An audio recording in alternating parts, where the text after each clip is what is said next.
All right, let's start learning about functions. Before we do, we're going to create a new folder where we can put all of our function-related files, as the basics directory is getting a little crowded.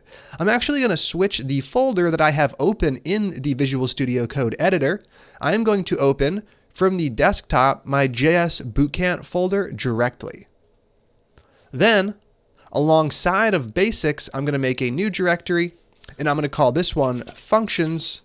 And in here, we're going to create our very first file, and we can just call this one functions101.js. Excellent. Let's also go ahead and switch the directory we're running our commands from. I'm going to use cd ... to go up a folder into the JS Bootcamp directory, then /functions to end up in the functions folder, and then I'll just use clear to clear the terminal output. So, as I mentioned in the intro, functions are little sub-programs. It's a little bit of code we can run over and over again. And there are three important parts to a function. Right here we have the function, we have the function input, we have the actual code to run. So what are we trying to do? Are we trying to convert a temperature, fetch a user, print a message? And we have the output. We're going to ignore the input and the output for the moment, and we're just going to focus on creating our first function, a function that runs some code. We're going to do that right down below. We're going to use let like we would if we were to make a string, number, or Boolean. Let greet user, that's what I'm going to call this function, and I'm going to set it equal to, and this is where we have to use the function syntax. So much like the if statement, there is a specific set of rules around defining a function. We have to follow those. The first one is to use the function keyword. We literally type out function.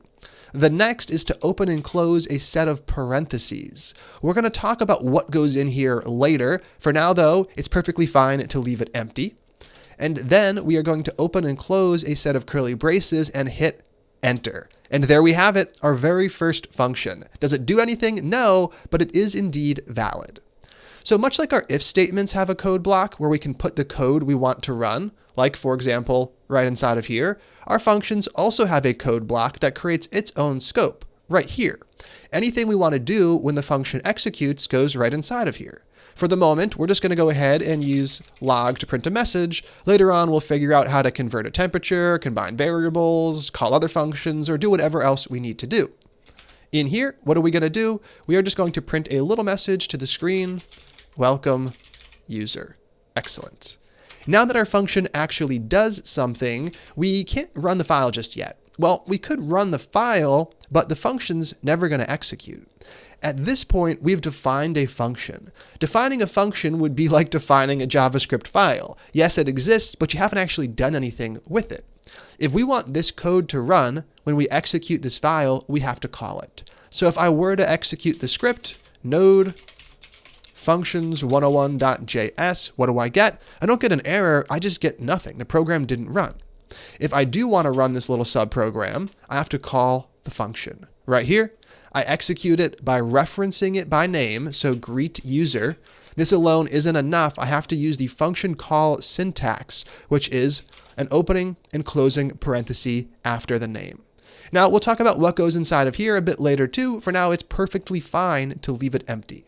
If we save the file and rerun things, what do we get? We get welcome user printing to the screen, which is fantastic. We have created and called our very first function, and we can call this function as many times as we see fit in our program. So I could paste that line 2 more times, and what's going to happen if I run the script? I'm going to see our welcome user message 3 times, and that's exactly what I get. With the most basic function accomplished, let's go ahead and create something a little more practical. We are going to introduce the input, the code, which we already have, and the output.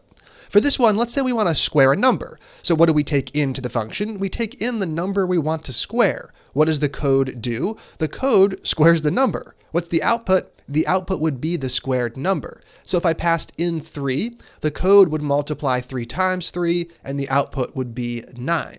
Let's go ahead and see that in practice down below. I'm going to use let to create square, I'm going to set it equal to a function, so we'll use the function keyword.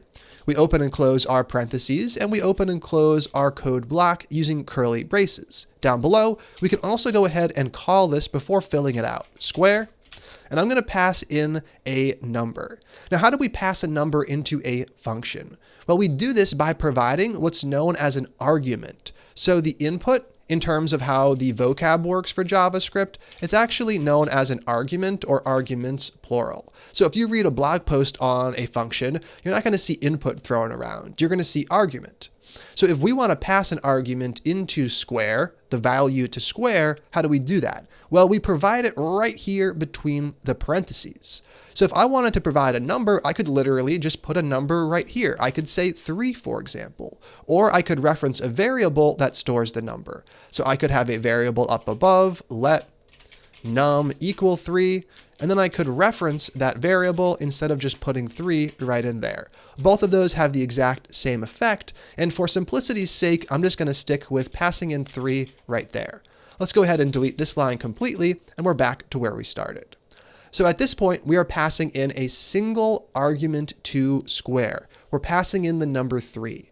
The question is, how do we actually get access to this value inside of the function code? Well, we do that by naming the value right here in the parentheses for the function definition. So much like we would name a variable, we go ahead and name the argument right here. We can call this one num. Let's go ahead and actually do something with num to make sure the value is getting passed in correctly. Right here, console.log, I'm just going to print out num. We'll focus on squaring the number in just a second. If I save the file and rerun it, I would expect to see welcome user 3 times, and then I would expect to see 3 a single time. Let's go ahead and rerun the file, and that is exactly what we get. Right here, the argument value is getting passed in. We are seeing 3 get passed into the function, and when we print it, what are we getting? We're getting the value. We are getting 3. Now we can add multiple calls to square as well. I could call square right here with 10 if I wanted to, and now if we rerun the script, the first time the function runs, the value will be 3, and the second time the function runs, the value will be 10. Over here, we get 3, we get 10. So this is how we can set up basic input. We'll learn more about passing in multiple values later and what to do if a value isn't passed in. For now, we're going to stick with a more trivial setup. So what do we do from here? We square the number. We focus on the code side of things. We can do that right here. Let, I'm going to call this one result equal, and all I'm going to do is take the number and multiply it by, using the asterisk sign, what? The number. So num times num. Now we have this result. So in the case of 3, it would be 3 times 3, which would be 9. In the case of 10, it would be 100, 10 times 10. So we have the input, our arguments. We have the code that actually does something. The last piece is the output. And the output is also known as the return value. So just like if you read an article on functions, you won't see input, you'll see arguments. You're not going to really see anyone call the function return value the output, but that is an easy way to think about the 3 pieces. It's really called the return value, and that's because to return something, we have to use the return statement. So right here, how do we do that? Well, we type out return. This is a reserved keyword in the language, and it can be used a single time only in your functions. So right here, we can choose to return a single value from this function. What's that value going to be? It's going to be result. So we reference it, result right here. Now we have a function that does all 3 things. It takes in some value as the argument, it uses some code to do something meaningful, and then it returns a value. In this case, it returns the squared value. Now, if we were to run the program in its current state, it wouldn't do anything. We wouldn't see any output related to our second function. Right here, we get 3 instances of welcome user, but we don't get 9 or 100 printing. That's because the return value isn't being used. So let's figure out how to use it, and then we'll move on to a challenge where you'll need to create a function of your own. What I'm going to do right here on line 16 is create a variable. So let value equal, And then on the right-hand side, as the thing to store in value, I'm going to keep the function call. So this is the setup we use to call a function with an argument and then store the return value. So the end result of this is the return value, and here we're just putting it in a variable. We can do the same thing down below for square 10. Let's go ahead and actually do that. Right here, let other value equal, and then what are we going to do? Well, we're going to get the value back from calling square with the number 10. The end result, 100. Now we can actually print both of these to the screen, console.log value. And you'll notice something. Log is indeed a function. We're calling it with some parentheses, and we're passing in an argument. Whatever argument we pass in gets printed to the console. So now we know a little bit about this line. We still don't know what the dot part is and the console up in front, but we can at least break down this piece right here. On the next line, console.log, other value. Then all we're going to do is save the program and see what happens when we run it. I'm going to rerun the script, and this time around we are getting welcome user 3 times. We're then getting the number 9, which is the correct result, and the number 100, also correct. So there we have it. We have a function that has a set of arguments, a number. We got our code, we have our output. When we want to call a function, we reference it by name with some parentheses on the end. In there, we can pass in the input we want to provide to the function. And if we want to do something with the return value, we can just put the function call over here with a variable set up beforehand.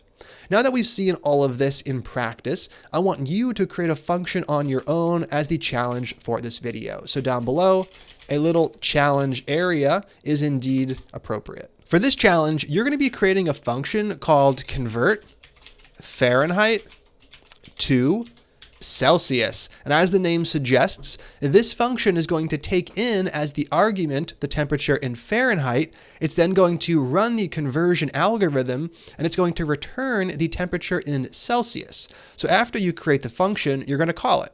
Down below, call a couple of times. And if you want some sample values, 32 should get converted to 0. And then another good one would be 68 degrees Fahrenheit, which should get converted to 20 degrees Celsius.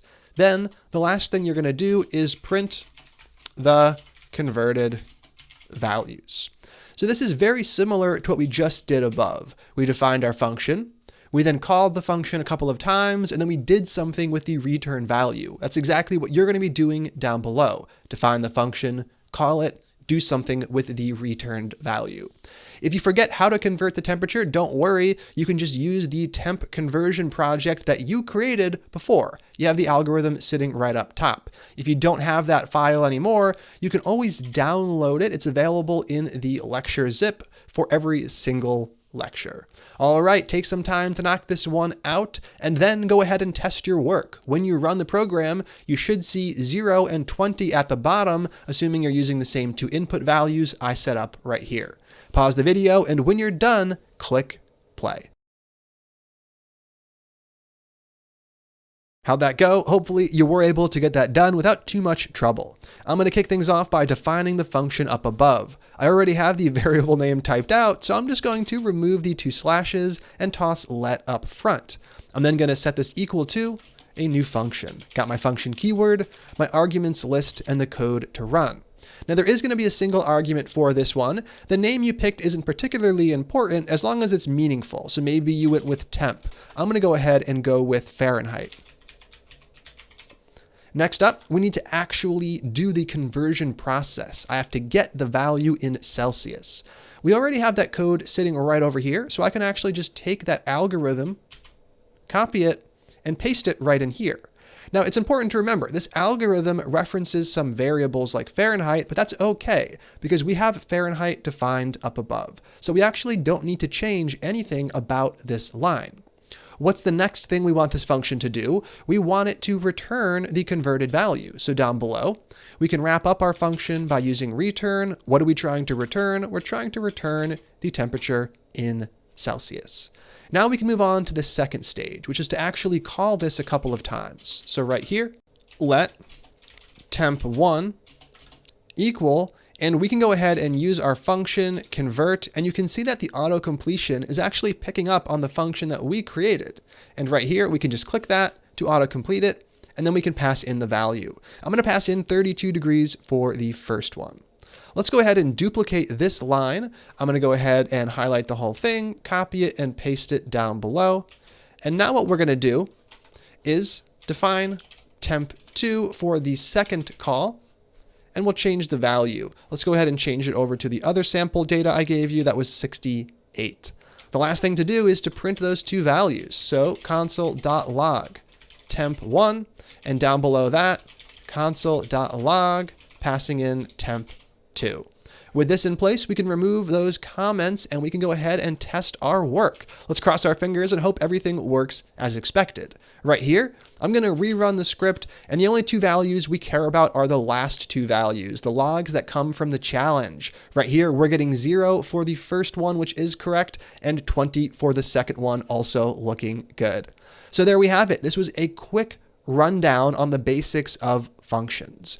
Now at this point, you probably still have a ton of questions. For example, can I pass in multiple values? What happens if I call a function and don't pass in the arguments it expects? We're going to get to all of that in this section. At this point, what I wanted to explore is the basic syntax. The fact that when we create a function, we have our arguments, the code, and our return value. We've seen that in a couple of different situations. Let's continue on to the next video and start exploring some of the details. I'm excited to get to that. I'll see you then.